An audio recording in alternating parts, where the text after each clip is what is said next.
الذي أسري ليلا من المسجد الحرام إلى المسجد الأقصى الذي باركنا حوله وصلوات الله عليه وسلامه التام وعلى آله وصحبه وذريته ومن والاه.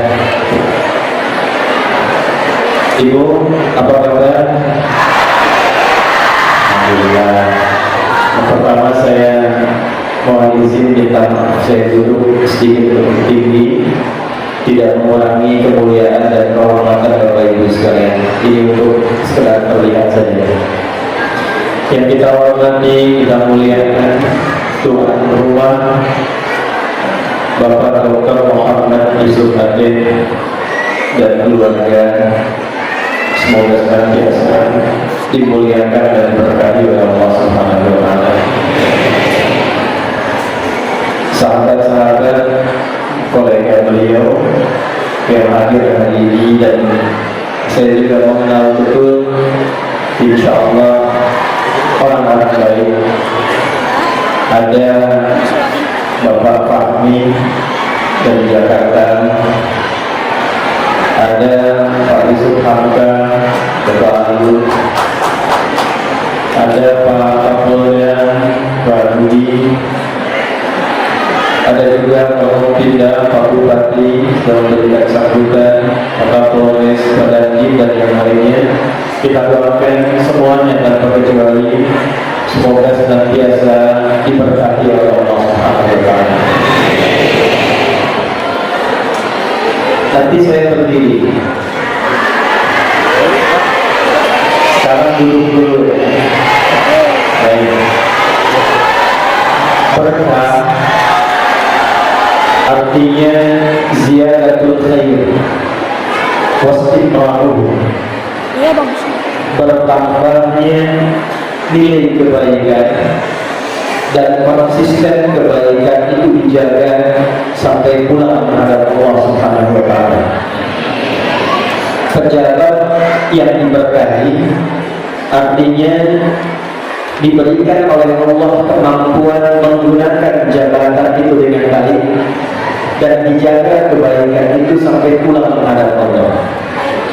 Pengusaha yang diberkahi artinya diberikan oleh Allah kebaikan dalam usahanya, sehingga dari kebaikan itu melahirkan dampak-dampak baik di kehidupan sampai kembali kepada Allah.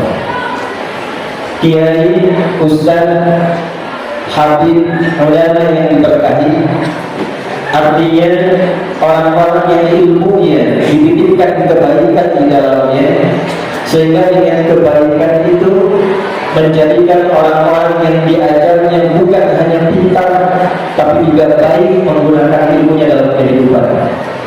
Sekarang kalau kita melacak hadis Nabi Muhammad SAW, kita akan tiba di satu masa saat orang-orang baik lebih banyak dibutuhkan dibanding orang pintar. Karena Nabi memberikan isyarat jauh-jauh hari akan tiba nanti seorang pengajar, gelarnya disamanya Ustaz, Kiai, Habib, Alim, tapi tidak ada kebaikan dalam gelar yang melekat itu. Alih-alih mengajarkan ilmu yang baik, tapi berpotensi menimbulkan ketidakbaikan dalam kehidupan. Inna Allah la yaqbidul ilma intiza'an yantazi'uhu minal ibad walakin yantazi'uhu biqabdil ulama hatta idza lam yabqa 'alimun riwayat lain yubqi 'aliman ittasaba an-nasu ru'usan juhala fasu'ilu fa'aftahu fadallu wa dallu. Paham? Tidak. Allah itu satu saat nanti kalau ingin mengambil ilmu tidak akan mengambil secara langsung, tapi akan mewafatkan ulama yang pintar yang baik-baiknya. Sampai tiba-tiba muncullah sosok-sosok yang diustadkan, yang diulama-ulamakan, padahal tidak punya kapasitas dalam mengajar. Anehnya, ini bahasanya gini, followersnya banyak, subscribersnya banyak, pengikutnya banyak, dijadikan rujukan, ditanya, menjawab, dan jawabannya menimbulkan keresahan dalam kehidupan. Demikian pula akan tiba satu masa yang punya kedudukan berpotensi tidak baik, yang punya usaha berpotensi tidak baik. Jika berdampak keseluruhannya, maka musibah akan terjadi di tempat itu. Itulah sebabnya kita penting belajar kembali menjadikan diri kita sebagai orang-orang baik, bekerja dengan baik, dan pulang kepada Allah Subhanahu wa Ta'ala dalam keadaan yang lebih baik. Dan insya Allah yang berkumpul di masjid ini sepanjang yang saya tahu, insya Allah semuanya orang-orang baik. Bapak Ibu sekalian, mengapa Isra Mi'raj itu penting? Hingga ditampilkan dalam Al-Quran menjadi satu nama surah dari 114 surah. Imam Muslim memberikan subtopik khusus 54 topik. Satu topiknya ada 96 subtopik Kitabul Iman. Di antaranya subtopik yang ke-76, 4 halaman, dari halaman 74 sampai 78 itu khusus pembahasan tentang Isra dan Mi'raj. Syekh Sofiur Rahman Al-Ba'afuri menulis kitab sejarah tarikh, mendapat penghargaan dari King Faisal terbaik di zamannya, namanya Ar-Rahimul Makhtum, dan di halaman 132 memasukkan pembahasan Al-Isra dan Mi'raj. Syekh Mutawalli Asy-Sya'rawi, seorang ahli tafsir diakui di muka bumi, namanya istimewa. Beliau berceramah tentang sejarah, jadi buku namanya As-Sirah An-Nabawiyah di halaman 291 sampai dengan 305 memasukkan bab tentang Al-Isra dan Mi'raj. Jadi ulama dulu sudah menetapkan pembahasan ini menjadi penting. Ulama ini mendokumentasikan pentingnya pembahasan Isra Mi'raj itu dalam beragam kitab. Jadi kalau pemerintah kita menetapkan Isra dan Mi'raj sebagai peringatan yang harus dipelajari, itu anugerah yang Allah berikan untuk bangsa kita. Isra dan Mi'raj ditetapkan oleh Allah melalui turunnya surah 17 di ayat yang pertama, melahirkan satu keputusan dengan 17 amal. Surahnya surah ke-17, amalnya 17. Oleh Pak Ate dibikinkan 17 pohon di belakang. Karena beliau BPKP, Badan Pemeriksa Keuangan dan Pembangunan. Jadi pembangunannya bangun masjid, bangun sekolah. Kita doakan mudah-mudahan ini semua diberkahi Allah ya. Ya, kita cepat. Bismillahirrahmanirrahim. Subhanalladzi asra bi'abdihi laylan minal masjidil haram ila al-masjidil aqsa alladzi barakna hawla. Fokus, ini intinya. Linuriyahu min ayatina innahu huwas sami'ul basir. Maha suci Allah yang telah menganugerahkan secara istimewa dengan memperkenankan Rasul terbaiknya Nabi Muhammad SAW untuk melakukan perjalanan malam Isra dari Masjidil Haram ke Masjidil Aqsa dalam sekejap, yang wilayahnya diberikan banyak keberkahan. Linuriyahu min ayatina. Kemudian berlangsung proses Mi'raj. Tujuan Isra dan Mi'raj ini kata Allah dalam catat ini, linuriyahu min ayatina, untuk menunjukkan kepada Nabi Muhammad dan seluruh umatnya tentang ayat-ayat kami. Innahu huwas sami'ul basir, sungguh Allah lah yang maha mendengar dan maha mengamati dengan dalam. Di titik ini kita akan mulai pelajaran kita. Anggap yang tadi muqaddimah, dan ini inti tausiah kita mengenai Isra dan Mi'raj. Bapak Ibu sekalian, Allah mengatakan dalam Al-Quran, inti Isra Mi'raj itu ayat. Intinya apa? Bu, apa intinya Isra Mi'raj? Sekarang pertanyaannya, apa artinya ayat? Tanda. Apa itu tanda? Ayat. Saya izin berdiri ya Pak dulu, ini kelihatan ya. Gak usah tepuk tangan, gak ada merpati. Tanda di dalam bahasa Arab itu ada 3 kata. Ada berapa? 3. Satu, ada yang disebut dengan alamat. Apa namanya? Saya tulis ya, biar jelas nih. Ibu maaf, saya tanya, ini kelihatan Bu? Masya Allah. Pak, ini maksudnya berkah Pak. Tuh ibu sana tuh, belum saya tulis sudah kelihatan. Imannya buat sekali. Ini alamat, ya. Alamat artinya tanda yang mendekatkan seseorang pada tempat yang dituju. Di mana alamatnya Pak Kapolda, bisa Pak Budi, Anda tahu alamatnya, Anda mudah sampai ke tujuan. Belum tahu alamatnya, Anda berputar mencari tempat tujuannya. Ini alamat.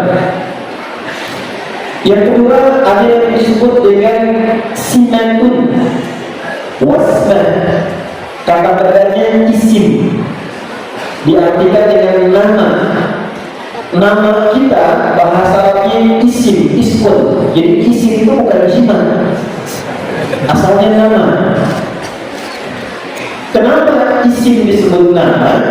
Karena membedakan antara satu dat dengan yang lainnya. Saya Adi, di hadapan saya Pak Yusuf Hamka. Pak Yusuf dengan Adi bedanya terletak pada namanya. Pak Yusuf yang dipanggil beliau, Adi yang dipanggil saya. Jika Anda ingin memberikan tanda yang membedakan satu orang dengan yang lainnya, maka bahasa Arab disebut dengan apa? Isim. Karena itu Nabi mengatakan, tandai anggota keluarga kita dengan nama-nama yang indah dan baik, supaya kebaikan nama itu melekat pada perjalanan hidupnya sampai pulang menghadap Allah. Ada beberapa sahabat Nabi yang langsung namanya dirubah oleh Allah. Karena nama bagian dari doa. Pak hati-hati. Dulu pernah ada yang namanya si sedih zaman Nabi. Ada. Hidupnya sedih gitu. Konsultasi ke Nabi baru datang, Nabi langsung bilang, berubah namamu jadi si bahagia. Sejak saat itu berubah hidupnya. Ada nama-nama yang itu mutlak harus diganti. Misal nama setan. Itu setan itu kurang lebih ada 9 jenis setan yang hadir di sekitaran kita, punya nama. Di masjid ada setannya Pak, yang dikira ada. Dan yang pertama kali digoda DKM masjid. Bukan jamaahnya, DKM-nya dulu. Sebab kalau DKM-nya sudah tidak benar, jamaahnya malas datang. Nanti kalau al-khanzab idza udina faqarra alaihi syaitan wa alaihi dhalal. Kata Nabi, kalau adzan dikumandangkan, setan ini saking bencinya suara adzan, orang ini terbirit-birit sampai tutup hidung, bukan telinga. Dia menggambarkan kalau adzan ada baunya, saya nggak mau cium. Makanya kalau ada orang walaupun jalan ke masjid atau nggak pernah sholat, dengar adzan itu bisa sadar, Pak sudah adzan Pak, karena setannya lari. Fa'ila tuwiba, kalau adzannya selesai, fa'ada, setannya balik lagi. Makanya orang yang disampaikan bisa jawab begini, pernah bawa dan lupa.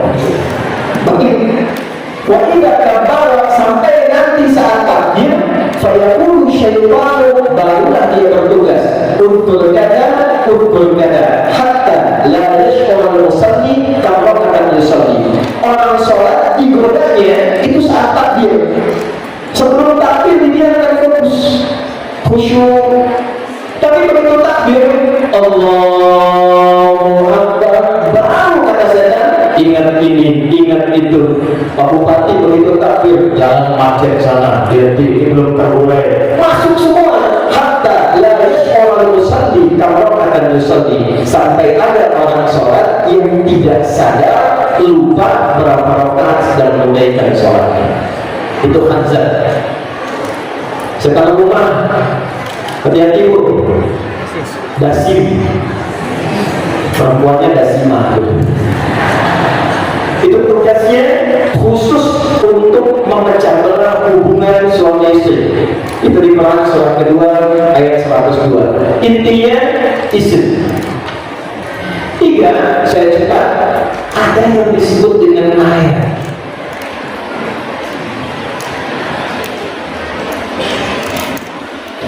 Ayat ini tidak ada makna lain dalam bahasa Arab kecuali tanda yang mengharuskan orang-orang yang mengetahuinya, mendengar informasinya, membaca beritanya, menjadikan ia lebih dekat hubungannya dengan Allah Subhanahu wa Ta'ala. Singkatnya, ayat itu adalah tanda yang mengharuskan kita lebih dekat dengan Allah. Seluruh informasi di Al-Quran disebut dengan ayat. Al-Fatihah 7 ayat, Al-Baqarah 286 ayat, demikian seterusnya. Mengapa disebut dengan ayat? Karena setiap ibu baca Al-Quran, ibu lebih merasa dekat dengan Allah. Setiap bapak dengar bacaan Al-Quran, kita merasa lebih dekat dengan Allah. Wa idza tuliyat 'alaihi ayatu zadatuhum imanan wa 'ala rabbihim yatawakkalun. Quran surah 8 ayat kedua. Setiap dibacakan ayat, merasa bertambah iman kita, merasa lebih dekat dengan Allah. Ada rumus dalam Quran ditafsir. Jika ada ayat di Al-Quran, di dalamnya tersebut kata ayat, maka semua informasi yang terdapat di ayat itu harus membuat diri kita lebih dekat dengan Allah. Tujuan Isra dan Mi'raj bukan ingin menghadirkan cerita Nabi pernah ke Palestina naik buruk cuma semalam balik lagi, naik ke langit mampir di surga, lapis 1 ketemu Nabi Adam, lapis 2 Nabi Isa dengan Nabi Yahya, lapis ketiga, lapis keempat, lapis kelima sampai ke-7 Nabi Ibrahim, kemudian lihat surga, lihat neraka. Bukan itu maksudnya. Yang diinginkan oleh Allah melalui peristiwa Isra Mi'raj ini, semua umat Nabi Muhammad kenal Allah, dekat dengan Allah, tahu Allah, dan merasa punya Allah. Ini yang paling penting, merasa punya Allah. Kalau sudah merasa punya Allah, maka dampak yang terjadi pada hidupnya akan merasa lebih tenang, merasa lebih nyaman, merasa lebih menerima takdir. Karena puncaknya dia merasa punya Allah. Mengapa ada orang sering mengeluh? Ternyata bukan karena kurang bahagia, bukan karena kurang uang, bukan karena kurang jabatan. Pada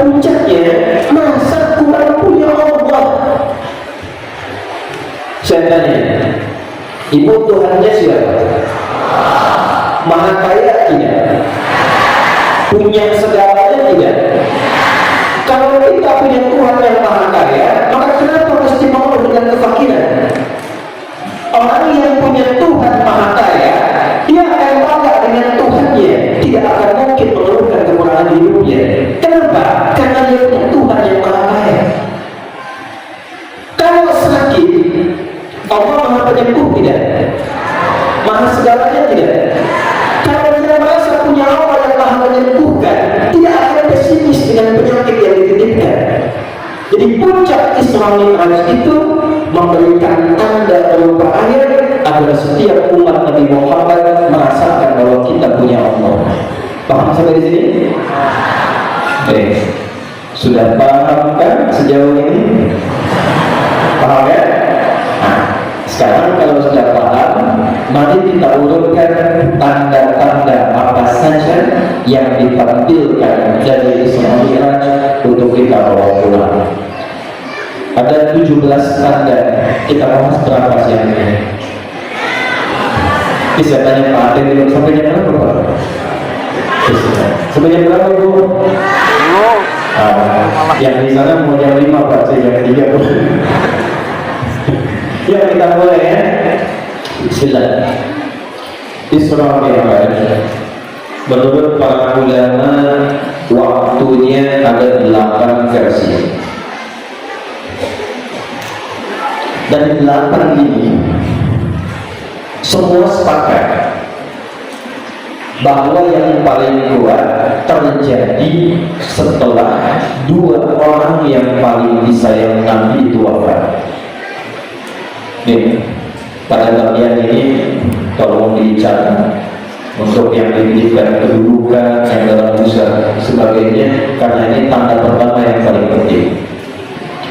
Bapak Ibu sekalian, saya tanya sebentar, istri Nabi yang pertama namanya siapa? Sayyidah Khadijah radhiyallahu ta'ala. Beliau perempuan terhormat bukan? Kaya tidak? Pengusaha bukan? Banyak hartanya? Tolong.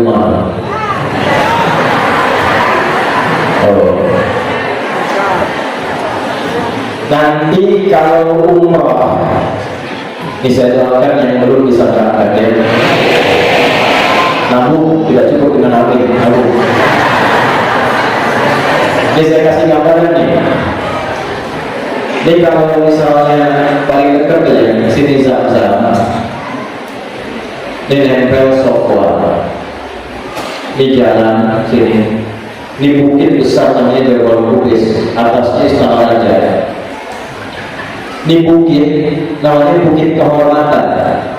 Siapa yang pegang bukit ini menunjukkan dia punya kuasa. Dulu Nabi Muhammad setelah Isra Mi'raj ini mengumumkannya di sini. Sekarang menjadi istana untuk menandakan itu yang punya kuasa. Dari sini kita lurus, belok ke kanan, ketemu pintu 26. Depannya pos, ada CCTV 1 warna putih sini. Lurus, ini pintu 27, gate Nabi, babut Nabi. Di sini awal peristiwa Nabi Muhammad akan diisrakan. Lihat di hadis Muslim, sedang istirahat malam-malam, atapnya tiba-tiba terbuka, malaikat itu turun. Ini dari sini, babut Nabi. Cepat dulu, lurus sampai ke ujung sini. Di sini nanti kita akan temukan di sampai ujung, udah saya hitung kurang lebih ada 35 kipas anginnya. Saya hitung ya, kalau 36 ada tambah 1. Ini ada tempat besar di sini, tempat sani Sofwa, di sini Marwah, di sini Nabi dilahirkan, Maulid Nabi, jadi perpustakaan sekarang. Di ujung sini Marwah, begitu selesai sani 7 kali keluar, ini kita keluar dari Marwah. Di sini ada toilet, ini ada bukit di belakangnya panjang, dari sini sampai ke sini. Bukit panjang ini dari sini ke sini itu dulu gudang tempat nyimpannya aset-aset Sayyidah Khadijah.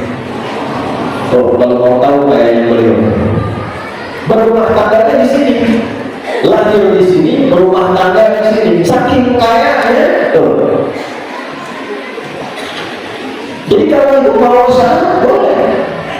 Perempuan ada yang ahli bidang kedokteran yang ngajar seperti Sayyidah Aisyah, ahli keperawatan seperti Sayyidah Fatimah, menyalurkan hobi boleh sepanjang tidak mengganggu kewajiban dalam rumah tangga. Yang laki-laki demikian. Tapi poin yang terpenting, tidak pernah ada hasil usaha yang dihasilkan dari niaga beliau kecuali dipersembahkan untuk membantu dakwahnya Nabi Sallallahu Alaihi Wasallam. Ini poin satu ini. Apa yang terjadi? Sayyidah Khadijah itu sampai dikenal selama hidup Nabi sampai beliau meninggal usia 64 tahun 4 bulan 619 Masehi beliau meninggal, tapi namanya masih disebut dalam mimpi Nabi Sallallahu Alaihi Wasallam. Apa istimewanya? Di pelan-pelan ya. Tidak pernah ada kebutuhan dan kegelisahan Nabi di dalam rumah kecuali menjadi selesai ketika melihat Sayyidah Khadijah. Sebenarnya, Pak, istri Nabi ada berapa? Tenang Bu, saya akan bahas poligami, tenang aja. Kecepatannya, istri Nabi ada berapa? 11. Pertanyaan saya, kenapa Nabi diizinkan menikah lebih daripada 4 istri? Saya pelajari, ternyata hikmahnya bukan karena poligaminya, karena semua istri Nabi yang 11 itu mewakili semua karakter perempuan di muka bumi. Ada yang cemburuan, senang belajar, ada yang mau bikin kue, Sayyidah Saudah binti Zam'ah. Ada yang senang tampilan fashion, pakai pakaian, berangkat ke pengajian tanya suami, "Bapak mana yang bagus ya? Biru apa merah?" Kata suaminya, "Biru bagus ya." Istrinya bilang, "Kayaknya merah ya." Dia tanya tapi gak punya jawaban. Begitu keluar hijau tuh. Model begitu ada. Nah semua ini dididik oleh Nabi SAW sehingga semua karakter-karakter itu menjadi baik. Dan puncaknya terletak pada Sayyidah Khadijah. Al-Bukhari nomor hadis yang ketiga. Tidak pernah Nabi punya persoalan melihat wajah Sayyidah Khadijah, mendengar kata-kata Sayyidah Khadijah kecuali berkurang setengah persoalannya dan tenang hati.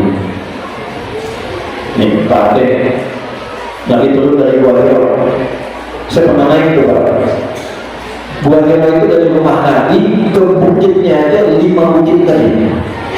Dari bawah ke atas 700 meter. Turun lagi sedikit baru ada guanya. Kenapa dipilih Gua Hira?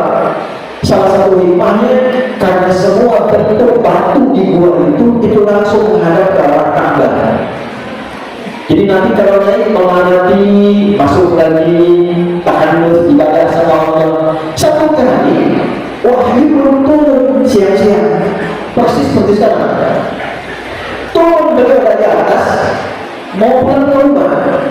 Al-Bukhari dari Jabir bin Abdillah. Sampai di tengah-tengah, tiba-tiba suasana kosong, muncul suara. Muhammad, tengok kanan kosong, kiri pada orang. Muhammad, belakang kosong. Begitu ke atas. Ini hadisnya. Saya melihat sosok besar seperti gunung antara langit dan bumi. Manggil Muhammad. Para pelanggan ada bintang 2 itikaf di masjid ini. Siang-siang keluar kosong. Ada yang manggil Rudi. Nengok kanan kiri depan belakang kosong. Begitu ke atas, badan besar, jubah putih, rambut panjang, panggil Rudi. Kira-kira gimana? Apa? Siun itu. Soalnya itu bukan lagi aku gelisah, bulu-bulu aku naik, aku cepat jalan pulang. Karena itu pertama kali melihat Jibril dalam bentuk aslinya. Setelah gelisah, ada rasa takut, sampai rumah dibuka pintunya oleh Sayyidah Khadijah, melihat wajahnya hilang setengah gelisahnya. ada tuh bapak pulang ke rumah lagi banyak masalah, begitu lihat istri, apa masalah? Kalau hilang setengah masalah itu sudah saja. Zamiluni, tolong selimuti aku. Nabi masuk kamar, kita kan tahu diselimuti. Ternyata dalam sirah lengkap dibisikkan di telinga Nabi, "Au kama qala zauji," sayang. Loh, manggil sayang Pak. Suamiku sayang, engkau itu orang baik, tidak pernah punya musuh, selalu menolong yang lemah, merawat anak yatim, yakinkan pada hatimu yang paling dalam, aku akan selalu bersamamu dalam suka dan duka. Tak pertanyaannya, ibu praktekin nggak gimana? Apa dibutuhkan bilang sayang kepada suami? Nah, jadi tanda yang pertama yang diberikan, tanda dulu. Ini setiap ada masalah di luar, masuk ke rumah, itu selesai jalannya saya dia. Di luar rumah, jangan dikira gak ada yang ganggu. Nanti punya jabatannya tinggi, SK-nya turun dari langit.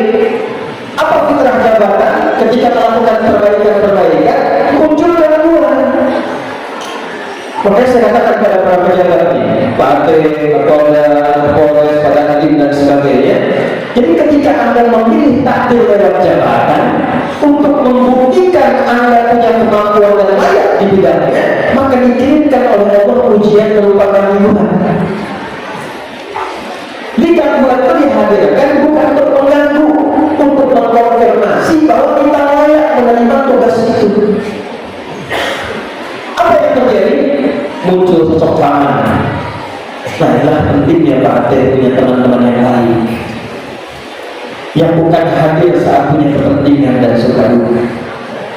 Dia datang menemani, dia datang memberikan perlindungan yang baik, dia menerangkan pada orang sehingga kawan merasa nyaman. Itu mahal, dan itu didapatkan pada sosok bernama Abu Talib.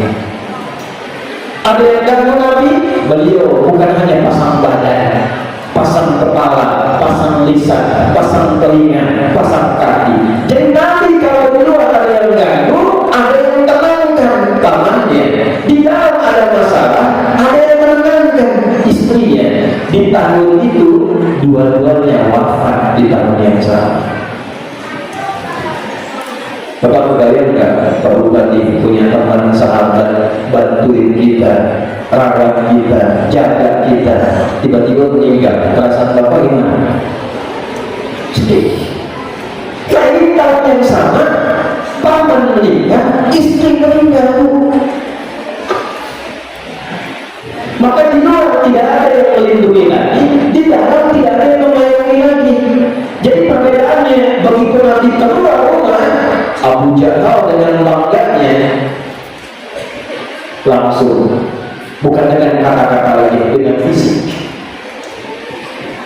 berangkat ke Tauhid, diajak anak angkat beliau Zaid bin Harithah sampai ke Tauhid. Ternyata hoax sudah duluan sampai ke Tauhid. Anda bayangkan, belum ada Instagram, belum ada Facebook, belum ada YouTube, media sosial belum ada, tapi hoax sudah sampai ke Tauhid duluan.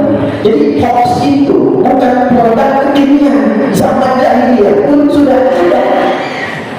Jadi kalau Anda bikin hoax zaman sekarang, Anda ketinggalan dan kalah canggih. Zaman jahiliyah, sejahiliyah orang jahiliyah, kabar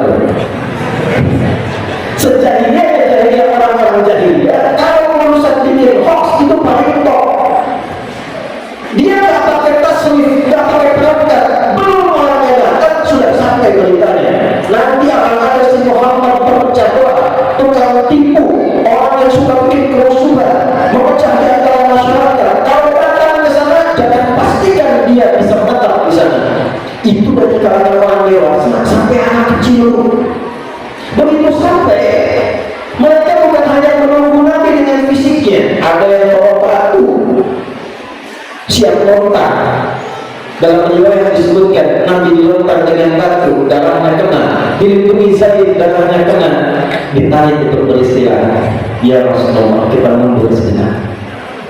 Istilah inti doa itu dimulai.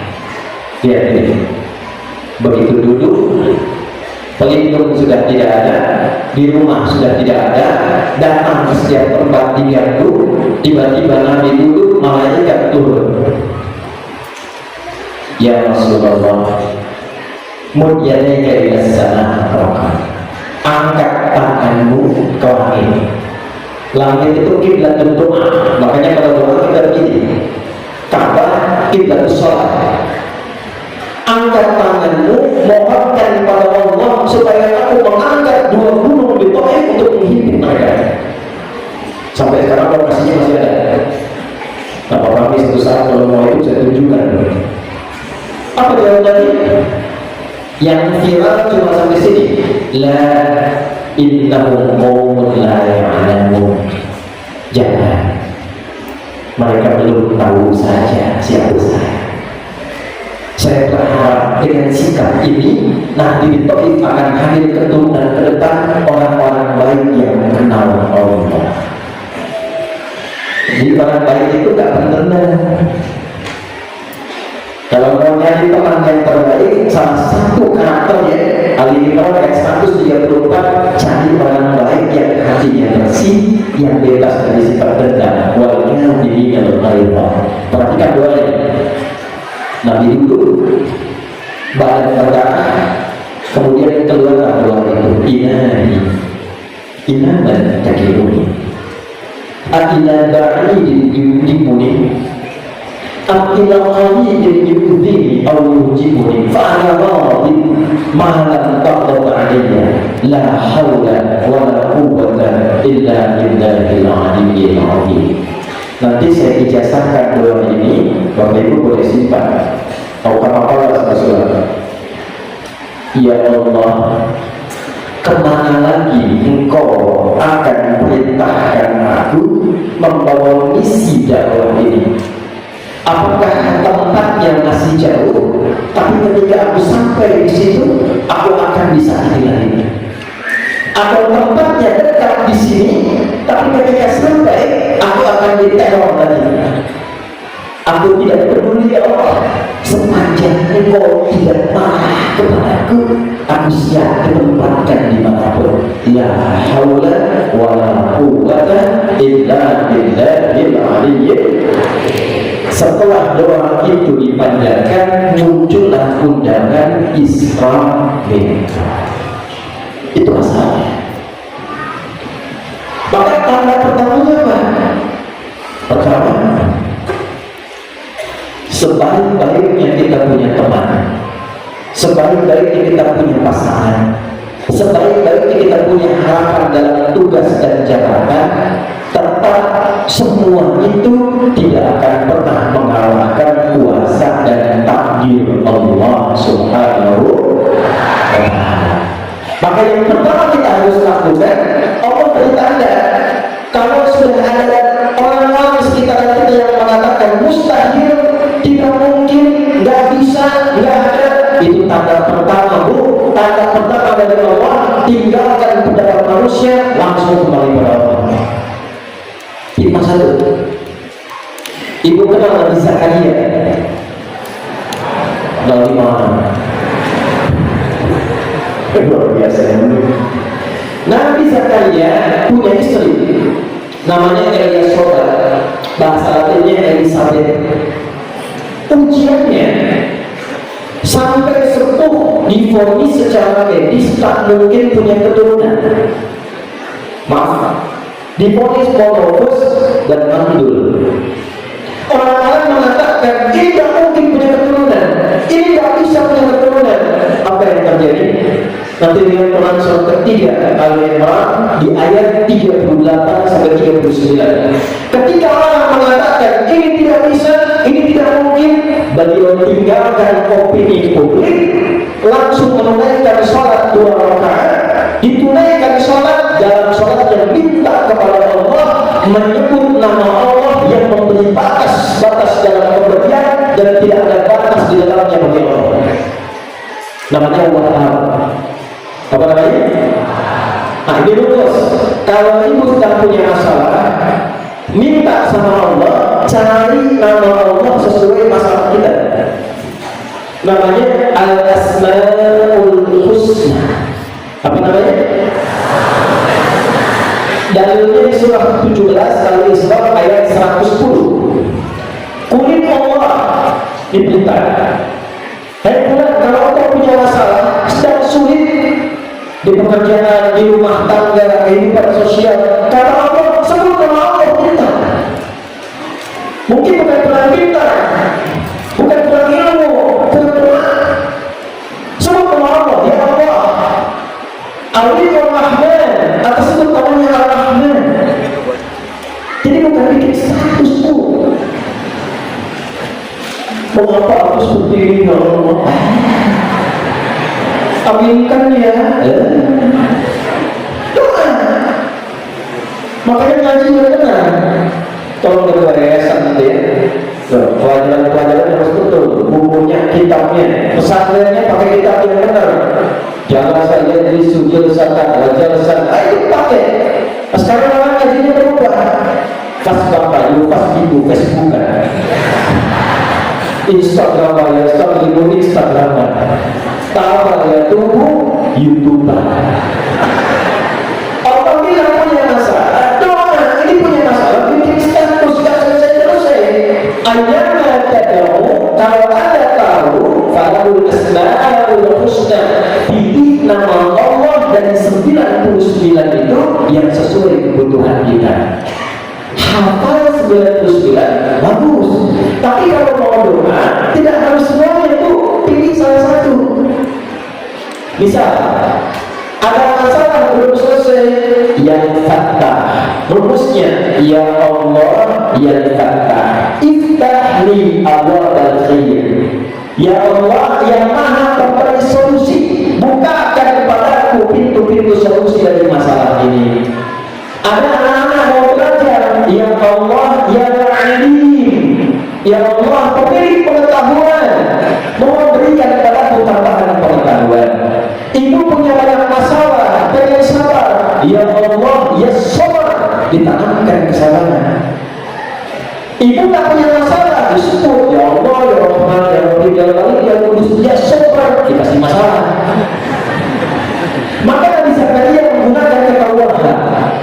هنالك دعا زكريا ربه قال ربي هب لي من لدنك ذرية طيبة إنك سميع الدعاء.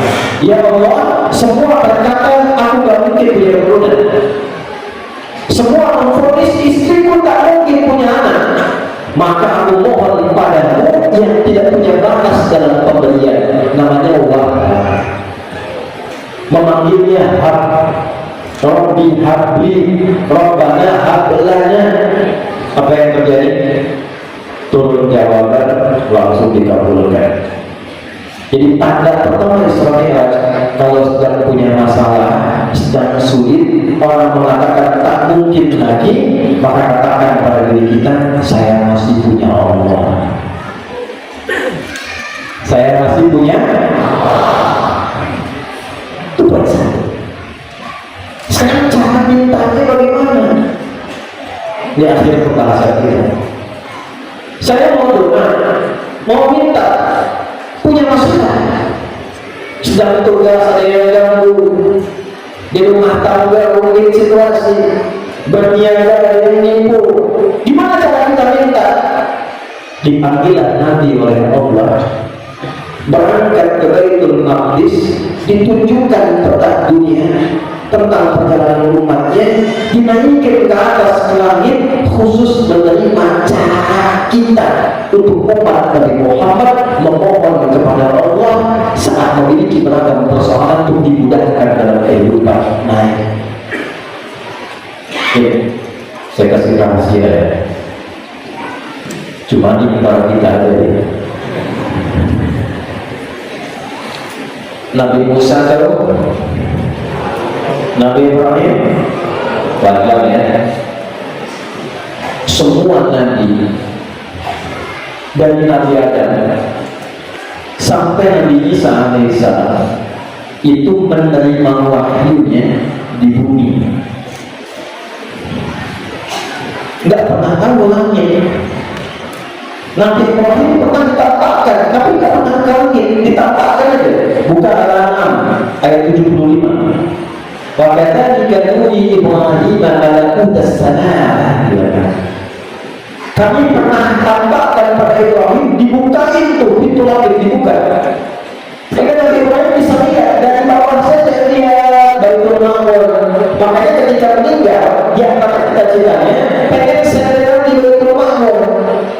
Makanya hadis Isra Mi'raj, begitu Nabi sampai ke langit ketujuh, disambut Nabi Ibrahim sedang sendirian di Baitul Ma'mur.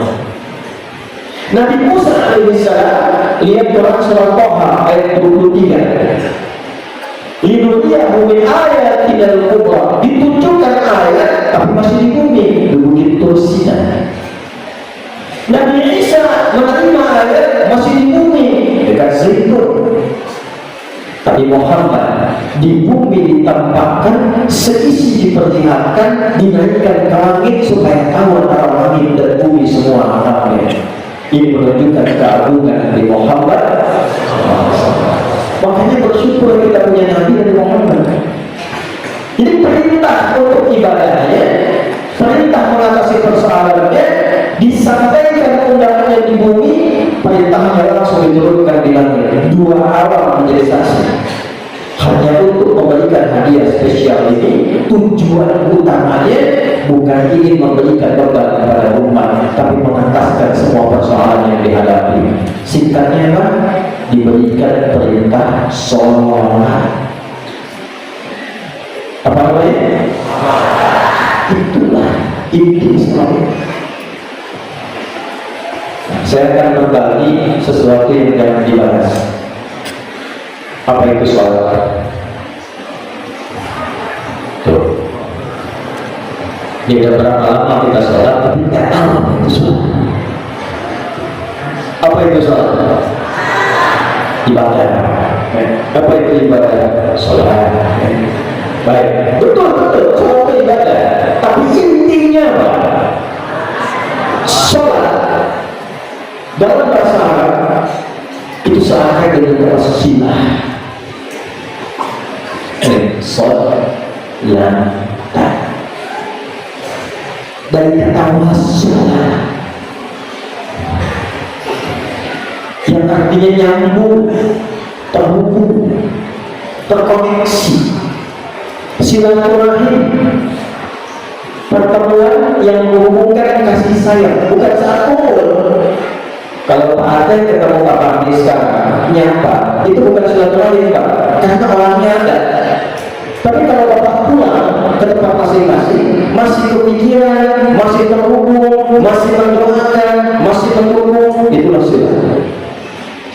Ibadah yang melatih kita selalu terhubung dengan Allah, sehingga punya koneksi dengan Allah, teringat pada Allah, nyambung dengan Allah di setiap tempat yang kita pijak. Ibadah yang melatih kita itu disebut dengan sholat. Jadi sholat itu diwajibkan kepada kita, hakikatnya bukan untuk memberikan beban, bukan, tapi melatih kita supaya punya koneksi dengan Allah, sampai kita merasa saya punya Allah, supaya nyambung. Itu yang dimaksud Quran surah keempat ayat 103. Fa'idha qadaytumus sholata fadhkurullah. Kalau Anda sudah selesai menunaikan sholat, coba dicek, pastikan Anda sudah terkoneksi dengan Allah. Qiyam berdiri ingat Allah. Kalau Anda keluar masjid sudah ingat Allah, tidak mungkin terbuka sendal. Nggak usah dipakai. Ini dipakai. Kalau ke masjid nggak pakai sendal. Waktu dan dulu kerja tidak mungkin berbuat maksiat karena ingat Allah. Pakai lagi kerja, datang orang lagi bikin fee-nya 100 miliar. Karena nyambung dengan Allah setelah sholat, beliau baru dipakai tahiyat, nggak akan mungkin saya pakai maksiat. Cuma saya akan kalah, dapat lipat 10 kali lipat. Entah saya istiqomah dulu ya. Kali istiqomah maksiat. Jadi sebenarnya ibadah yang melatih kita tersambung dengan Allah disebut apa namanya? Sholat. Diberikan 17 rakaat, diatur 5 waktu. Nih bahas dia. Kitabnya namanya Asrarus Sholat atau Nabarat fi Ma'anis Sholat. Coba pelan-pelan. Sholat pertama namanya apa? Subuh. 2 Zuhur. 3 Asar. Sebentar lagi 4 Maghrib. 5 Isya. Ada berapa waktu? Yang berapa? Subuh dengan zuhur beda waktu kan? Beda. Awal bangun dari tidur, matahari sinarnya mulai mengelah kegelapan, subuh. Matahari tengah-tengah ganti dari subuh perjalanan pindah waktu siang. Zuhur habis ke sore jadi asar. Asar menjelang malam, maghrib. Maghrib selesai muncul malam sebelum tidur, Isya. Perhatikan, kenapa kita diminta sholat di setiap pergantian waktu dalam sehari? Jadi mahal. Setiap ganti waktu 5 kali dalam sehari diminta sholat. Saya kasih analogi nih ya. Saya kalau punya koneksi dengan Kapolda, aman nggak di Jawa Barat? Macet, macet, oke motor. Kalau saya punya koneksi dengan Kapolri, aman nggak se Indonesia? Aman. Saya punya koneksi dengan Allah. Apa yang tidak? Apa yang kurang? Jadi salah itu diturunkan bukan ingin memberi beban bagi kita, tapi untuk membahagiakan kita. Karena koneksi dengan Allah itu kuat, makanya dimanapun kita beraktivitas kita dijaga. Karena kita punya koneksi, semakin kuat koneksinya, semakin tinggi penjagaannya. Itu maksudnya. Makanya ketika dipanggil sholat, diperdengarkan di telinga kita bahasa Arab dan telinga udun, jamaknya adzan. Adzan itu asalnya telinga.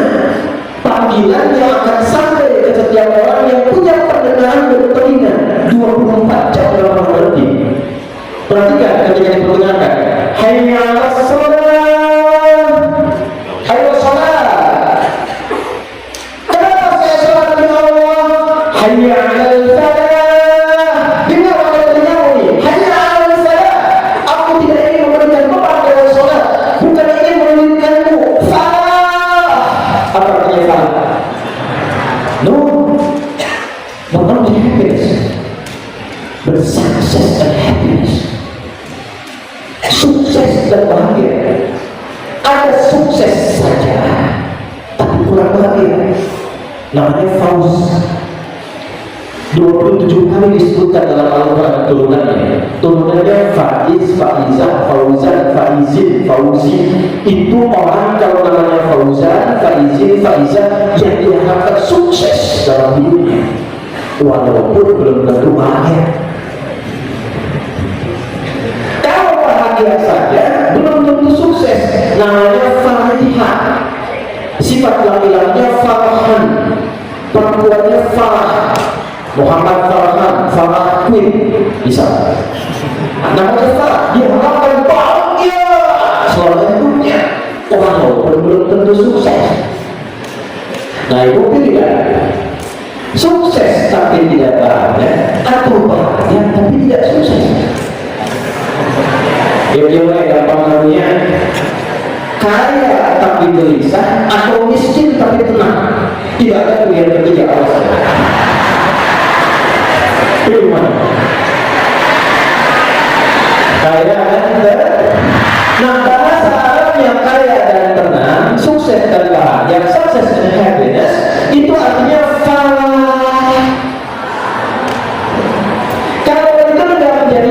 aflah, orang yang muflih, jamaah yang muflihun. Dipanggil sholat, hayya 'alas sholat. Kita nanya, kamu nanya, kenapa sholat ya Allah? Kata Allah, berkata Nabi, hayya 'alal falah, supaya engkau sukses dan bahagia. Bukan kalau yakin aku yang punya kesuksesan, bukan kalau beriman aku yang punya kebahagiaan. Sekarang kau datang sujud kepada aku, minta aku berikan. Makanya begitu kita mengatakan iya karena dua dia karena sahih, hadis qudsi mengatakan hadza baini wa baina 'abdi wa li 'abdi ma sa'al. Ini perjanjian antara aku dan hamba-Ku. Kalau hamba-Ku benar dari mulai takbir sampai bacaan Fatihah ini, apapun yang dia minta aku berikan. Ini masalah kasihan. Jadi begitu Nabi Muhammad itu cintanya pada kita, dalam Isra Mi'raj itu masih minta dibebaskan umat beliau dari kesulitan. Kalau bahasa kita ini, Anda kalau ngaji di kitabnya, Anda temukan redaksi begitu menghadap kehadiran Allah itu.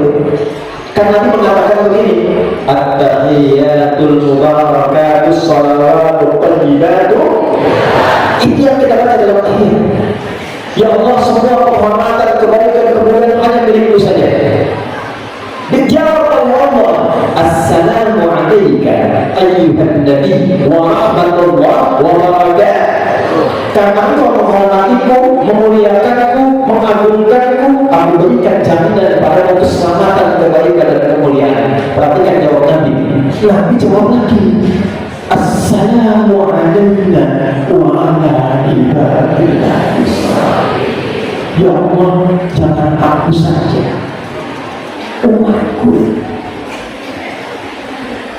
hamba-Mu yang saleh. Sifat pertama saya di Al-Quran itu diterjemahkannya amalnya lewat sholat.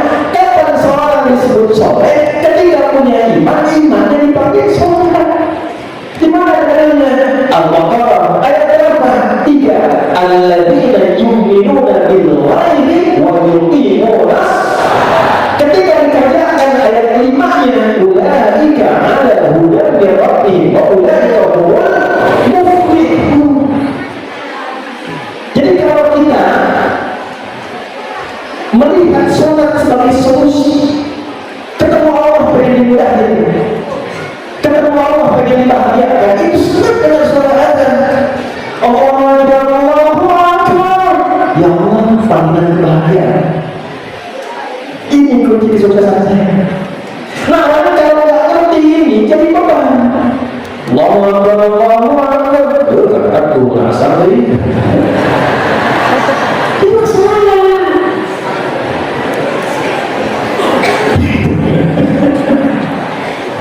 Ini ketika diminta sholat, itu bukan beban, rahasia Isra Mi'rajnya permohonan Nabi supaya dengan itu hidup kita dimudahkan. Nah, saya tutup. Ternyata setelah dilacak, semua Nabi dan Rasul sholat. Nabi Musa sholat, Quran surah 20 ayat 14 informasinya. Nabi Isa sholat, Quran surah 19 ayat 31 sampai 33 informasinya. Nabi Ismail, kakek Nabi Muhammad SAW, kurang lebih yang ke-33. Sholat bahkan minta keluarganya sholat. Wa kana yaqulu ahadu bis sholat. Quran surah 19 ayat 33. Anda urutkan dari Nabi Muhammad sampai Adam, semua sholat.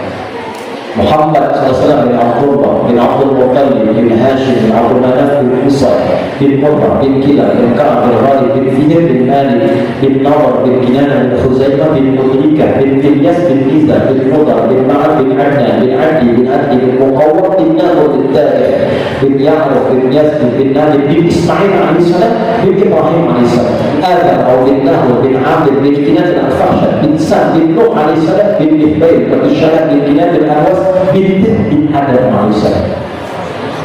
Berapa tadi diulang lagi? Kita sholat. Punya masalah di rumah, sholat. Punya masalah di kantor, sholat. Punya masalah di masyarakat, sholat. Makanya panggilan sholat dibuka dengan hajat. Wasta'inu bis-sabri was.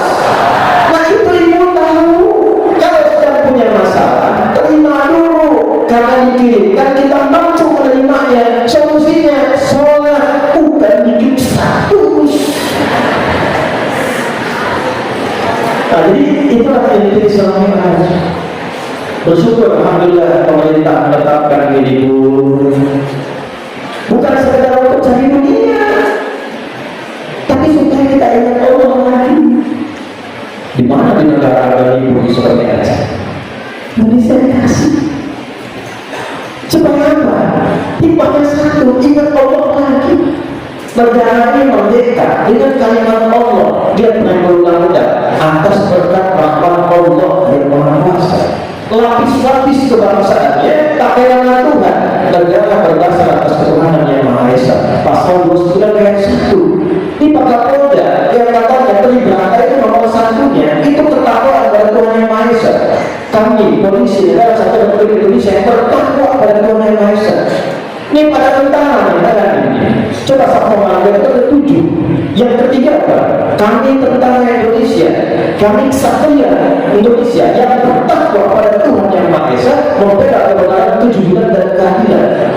Di kehakiman ada pancarama 5, nomor satunya kami hakim Indonesia yang beriman dan bertakwa pada Tuhan yang Maha Esa. Untuk jadi presiden, wakil presiden 13 syarat, nomor satunya bertakwa pada Tuhan yang Maha Esa. Jadi negeri ini didirikan dengan dasar ketuhanan, dilapisi dengan ketakwaan, dikasih libur peringatan Isra Mi'raj, dikembalikan lagi supaya kenal Allah.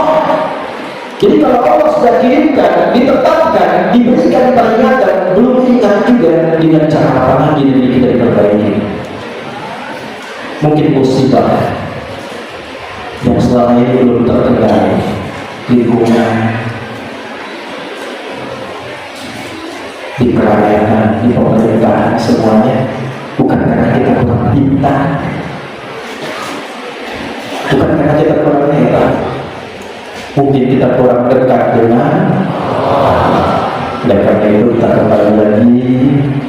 Alhamdulillah ini yang terpilih kita nih Pak, Lalu jauh-jauh Jakarta, mengkami jauh-jauh di Jakarta, teman-teman semua yang lain macet-macetan. Kok bisa ada terpilih Maulana? Saya anak sakit di lima-limanya, 10 hari saya temani, masih dirasa IGD masuk 2. Bapak Abi telepon, saya datang cuma untuk hadir ke sini. Ada banyak siapa yang menggerakkan? Kalau kita sudah dikumpulkan di tempat yang baik, di waktu yang baik, berkumpul dengan niat yang baik, dengan semua ini belum juga terdorong untuk kenal Allah dengan cara apalagi Allah mengenalkan dirinya pada kita. Karena itu saya ingin menutup dengan mengajak bersama-sama, mari kita berubah dari pribadi kita menjadi orang yang lebih baik. Doakan bangsa kita, doakan tokoh-tokoh kita, masyarakat kita semua saling mengurangi. Mudah-mudahan dengan itu hikmah Isra Mi'raj tidak sekedar menjadi hiburan untuk bertamasya, tapi lebih pada pendekatan spiritual untuk membangun bangsa negara dalam rangka bertakwa kepada Allah Subhanahu wa Ta'ala. Mari kita berdoa, mudah-mudahan doa kita diterima oleh Allah dan diberikan kebaikan bagi kita semuanya. Allahumma rabbana innaka antas samiul alim wa 'alaina innaka antat tawwabur rahim. Allahumma hamdaka hamdan syakirin wa ta'ala fadlan wa ni'mal bi masih. Ya Rabbana lakal hamdu wa lakal syukru kama yanbaghi li jalali karim wa li 'azimi sultanik. Allahumma salli wa sallim ala habibika al-karim wa sayyidina Mustafa an-nabiy sayyidina Muhammadin wa ala alihi wa sahbihi ajma'in. Allahumma inna nas'aluka khairan ma sa'alaka rasulukal Mustafa sayyidina Muhammad sallallahu alaihi wasallam. Ya Allah, kami bermohon segala kebaikan yang pernah dimintakan oleh Rasul terbaik Nabi Muhammad sallallahu alaihi wasallam. Wa na'udzubika min kulli ma sta'adaka min rasulukal Mustafa Nabi Muhammad sallallahu alaihi wasallam. Dan kami berlindung pada dari segala keburukan yang pernah diperhitungkan oleh Rasul kepada Nabi Muhammad sallallahu alaihi wasallam. La tada'lana fi maqamina hadza dhanban illa ghafarta. Ya Allah, mohon ya Allah, jangan biarkan ada pendosa hadir di pengajian ini kecuali Kau ampuni seluruh dosa-dosanya. Wa la hamma illa farajta. Jika ada yang datang tengah gelisah hatinya, jangan biarkan dia pulang meninggalkan masjid ini kecuali Kau telah tenangkan dalam hatinya. Wa la ridha illa sakit di antara kami, mohon sembuhkan dan angkat penyakitnya. Allahumma la nasra illa nasraka. Jika ada yang hadir sedang merasakan kesulitan dalam hidupnya, maka dengan keikhlasannya hadir di pengajian ini, ringankan dan hilangkan segala kesulitannya. Allahumma la dayna illa qadaita. Jika ada yang hadir diliputi utang dalam hidupnya, limpahkan rezeki kepada yang perlu lunasi utang-utangnya. Allahumma ighfir lana Indonesia waj'alha barakatan thayyibatan barakatan wasi'ah wa dirasa wa umaraha yahtadu ilayka li hukmi usaha yawmal qiyamah. Ya Allah, mohon jaga negeri kami Indonesia, jadikan sebagai negeri yang baik, yang mana yang kau ridhai. Berikan hidayah kepada seluruh pemimpin di semua level berbangsa bernegara ini, ya Allah. Berikan hidayah kepada mereka yang bijak dalam mengelola negeri ini, yang mampu meringankan hisab mereka saat kembali kepada kiamat. Allahumma fa'alana wa ja'alna mukhlasin lak. Ya Allah, mohon jaga para ulama kami, berikan kemampuan untuk mencerahkan masyarakat, menjauhkan dari perpecahan, menyatukan dalam kebaikan. Allahumma barik hadana barik hadal mereka bikamili wa barik hadal masjid al-mu'tadili. Ya Allah, mohon berkahi ini seluruh tempat yang ada di area ini. Berikan keberkahan, kebaikan dan pahala jariah kepada siapapun yang berkontribusi membangun kebaikan di tempat ini. Allahumma barik ya Allah Madinah Purwakarta wa ja'alna Madinah dalam keterwahan. Ya Allah, berkahi kota Purwakarta ini, berkahi masyarakatnya, berikan hidayah kepada para pemimpinnya, satukan dalam kebaikan untuk menaatimu ya Allah. Allahumma syafa'na bi rasulillah, Allahumma syafa'na bi rasulillah, Allahumma syafa'na bi rasulillah, usulkan ya kata ya Allah ila ulama rasulillah. Ya Allah, kami merindukan Rasulullah, kami belum pernah menatapnya, maka mungkin bermimpi itu melihatnya. Maka mohon jadikan upaya kami untuk beramal sebagai wasilah untuk bisa menatap dan berjumpa dengan Rasulullah di akhirat kelak. Allahumma ja'al baqiyat hayyatina khairatan thayyibah. Ya Allah, bila kami kembali dari masjid ini dan masih memiliki waktu berkehidupan, mohon bimbing kami menjadikan sisa hidup kami lebih baik dalam pandangan. Wa idza kana hadhihi al-yawm wa ja'alna akhirana husnal khatimah. Tawaffana muslimin fi qawli la ilaha illallah Muhammadur Rasulullah. Ya Allah, bila dengan takdirmu kami harus wafat di hari ini, maka mohon jadikan cara dan waktu wafat kami husnul khatimah. Berikan kami kemampuan di lisan kami untuk mengucap kalimat tauhid la ilaha illallah. Wajib kalimat dan berqaulika ya ayyatuhan nafsul mutmainnah irji'i ila rabbiki radiyatan mardiyah fadkhuli fi ibadi wa dkhuli jannati. Dan mohon jawab kalimat kami dengan panggilan wahai jiwa-jiwa yang tenang, cepat pulang kepadaku. Aku ridha dengan amalmu, engkau pun akan ridha dengan panggilanku. Pulang dari kepadaku, aku siapkan surga untukmu. Allahumma ya Allah, Allahumma hdi ya Allah quluban nasara liyatubu ilaika tawbatan nasuha. Ya Allah, di waktu yang baik kami mohon berikan hidayah, lembutkan hati-hati pelaku maksiat bila pun hadir di tempat ini, lembutkan hatinya untuk bertobat, ingatkan mereka akan wafat. Berikan hidayah kepada keluarga kami, tetangga kami, kerabat kami, dan satukan kami dalam keridhaan ya Rabbal Alamin. Rabbana atina fid dunya hasanah wa fil akhirati hasanah wa qina adzaban nar. Wassallallahu ala sayyidina Muhammad wa ala alihi wa sahbihi ajma'in. Wa akhiru da'wana subhanaka Allahumma rabbana wa bihamdika asyhadu an la ilaha illa anta astaghfiruka wa atubu ilaik. Walhamdulillahi rabbil alamin. Demikian, terima kasih disampaikan.